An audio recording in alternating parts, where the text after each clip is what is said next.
Friends, বর্তমান সময়ে আমাদের দেশে ইতিমধ্যেই লক্ষ্য করা যাচ্ছে যে মহিলাদের বন্ধ্যাত্ব রোগ বা তাদের গর্ভধারণে ব্যাহত হওয়ার মতো সমস্যাগুলোই লক্ষ্য করা যাচ্ছে, যা ইনফার্টিলিটি ডিজিজ নামে পরিচিত।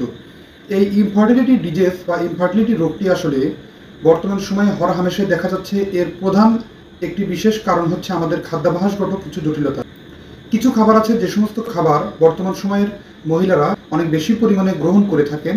এই সমস্ত খাবারগুলো তাদের এ ধরনের রোগের জন্য দায়ী। বর্তমান সময়ের মহিলারা বেশি পরিমাণে ফাস্ট ফুড, জাঙ্ক ফুড, এছাড়াও বিভিন্ন প্রকার প্রিজারভেটিভ ফুডের দিকে বেশি ঝুঁকেছেন। বিশেষ করে কিছু বিশেষ খাবার আছে, যেমন ধরুন যে চটপটি, ফুচকা কিংবা বিভিন্ন প্রকার বাহিরের খাবার আছে, স্যান্ডউইচ আছে, নুডলস আছে, এছাড়াও বিভিন্ন প্রকার খাবার আছে। এই সমস্ত খাবারগুলো বেশি বেশি গ্রহণ করে যাচ্ছেন। এই সমস্ত খাবারগুলো যেমনিভাবে অতিরিক্ত মশলা দিয়ে তৈরি করা হয়, এর পাশাপাশি এতে প্রচুর পরিমাণে কিছু বিশেষ ফ্যাট ব্যবহার করা হয়, যে সমস্ত ফ্যাটগুলো প্রসেসিংভাবেই খাবারে সাধারণত ইনডাইরেক্টলিভাবে ব্যবহৃত হচ্ছে। এবং এই সমস্ত খাবারগুলো গ্রহণের কারণে কিন্তু বিশেষ করে যে সমস্ত বোনেরা সাধারণত তারা বন্ধ্যাত্ব সমস্যা এর ভিতরে দিয়ে যাচ্ছেন, তাদের কিন্তু হতাশার শেষ নেই। বর্তমান সময়ে দেখা যায় চেম্বারে রোগ দেখতে গেলে অনেক বেশি পরিমাণে লক্ষ্য করা যায় যে মহিলাদের এই বন্ধ্যাত্ব রোগটি এবং তাদের হতাশা আর উৎকণ্ঠা তার শেষ নেই। এই হতাশা উৎকণ্ঠ এর যে প্রধান কারণ সেটি হচ্ছে বর্তমান সময়ের যে বিশেষ কিছু খাবার, ফাস্টফুড, জাঙ্ক ফুড আর প্রিজারভেটিভ ফুড। এই সমস্ত খাবারগুলো সাধারণত অনেক বেশি পরিমাণে আমরা গ্রহণ করে ফেলছি। এই সমস্ত খাবারগুলো যেমনিভাবে আমাদের শরীরের বেশ কিছু রোগ তৈরি করে, তেমনি বন্ধ্যাত্ব সমস্যা তৈরি করার জন্য মহিলাদের শরীরে অনেক বেশি পরিমাণে বিরূপ প্রভাব ফেলে।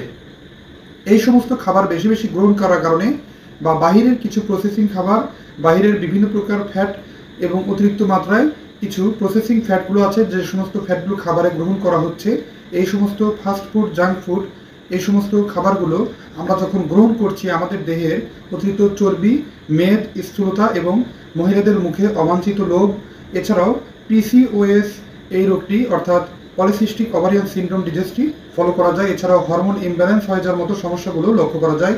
তাদের পেটে থলথলে চর্বি এবং দেহে অতিরিক্ত চর্বি জমা হওয়ার কারণে মেদ জমা হয়ে তাদের কিন্তু বিভিন্ন প্রকার ডিজিজগুলো গ্রো করছে। এর পাশাপাশি তাদের বন্ধ্যাত্ব সমস্যা তৈরি হচ্ছে এবং তাদের ওভারি থেকে যে ডিম্বাণু তৈরি হয় বা ওভারি থেকে যে ডিম্বাণু, এটি সাধারণ অবস্থাতে যে মহিলাদের ধীরে ধীরে বাচ্চা তৈরি হওয়ার জন্য এটি ফ্যালোপিয়ান টিউবের ভিতর দিয়ে আসতে শুরু করে, জরায়ুর ভিতরে আসতে শুরু করে এবং এই নির্দিষ্ট সময়ে আসার সময় যাদের অতিরিক্ত চর্বি আছে দেখে এবং যাদের বেশি পরিমাণে এ ধরনের ফাস্টফুড, জাঙ্ক ফুড গ্রহণ করে যাচ্ছেন বা গ্রহণ করেছেন, তাদের কিছু সমস্যা তৈরি হয়।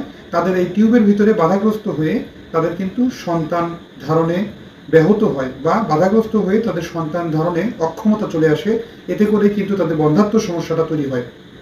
এ ধরনের খাবারগুলো আপনার দেহে ইনসুলিন হরমোন এর সঠিক প্রডিউসের মাত্রাকে নর্মাল ভ্যালুতে ফিরতে দেয় না। ইনসুলিন হরমোন অ্যাবনর্মালিটির কারণে বিভিন্ন সময় ডায়াবেটিক কিংবা খাবার হজম এবং তাদের দেহের ভিতরে পলিসিস্টিক ওভারিয়ান সিনড্রোম ডিজিজটি গ্রো করতে পারে। তাই এই সমস্ত খাবার খাওয়ার ক্ষেত্রে অনেক বেশি পরিমাণে সতর্ক হওয়া জরুরি। বুঝতেই পারছেন এ ধরনের খাবার কতটা বিরূপ প্রভাব ফেলছে। তাই এ ধরনের খাবার থেকে আমাদের অনেক বেশি পরিমাণে সতর্ক থাকা জরুরি। বিশেষ করে যে সমস্ত মহিলারা প্রতিনিয়ত ফাস্টফুড, জাঙ্ক ফুড আর বাহিরের খাবার বেশি বেশি গ্রহণ করছেন, পর্যাপ্ত ঘুমাচ্ছেন না, পর্যাপ্ত পানি পান করছেন না, সঠিক সময় ঘুমানোর অভ্যাস ত্যাগ করে আপনি লম্বা সময় ধরে রাত্রি যাপন করছেন, যেমনিভাবে আপনার হরমোনাল ইমব্যালেন্স তৈরি করছে, তেমনিভাবে আপনার অতিরিক্ত শরীরে চর্বি বাড়ানো কিংবা অতিরিক্ত পরিমাণে মেদ জমা হওয়া, অতিরিক্ত শরীর বেড়ে যাওয়ার মতো সমস্যাগুলো লক্ষ্য করা যায়। এছাড়াও হরমোন ইমব্যালেন্স জনিত কারণে বাচ্চা অকালে গর্ভপাত সমস্যাগুলো অনেক ক্ষেত্রে বেড়ে যেতে পারে। তাই সঠিক সময় ঘুমানো এবং সঠিক পানি পান আর হেলদি লাইফ স্টাইলে চলা এবং হেলদি লাইফ স্টাইল এক্সপার্ট পার্সনদের যে সমস্ত খাবারের সঠিক নিয়মকানুন আছে, এই সমস্ত নিয়মকানুনগুলো মেনে চলা অনেক অনেক বেশি পরিমাণে গুরুত্বপূর্ণ।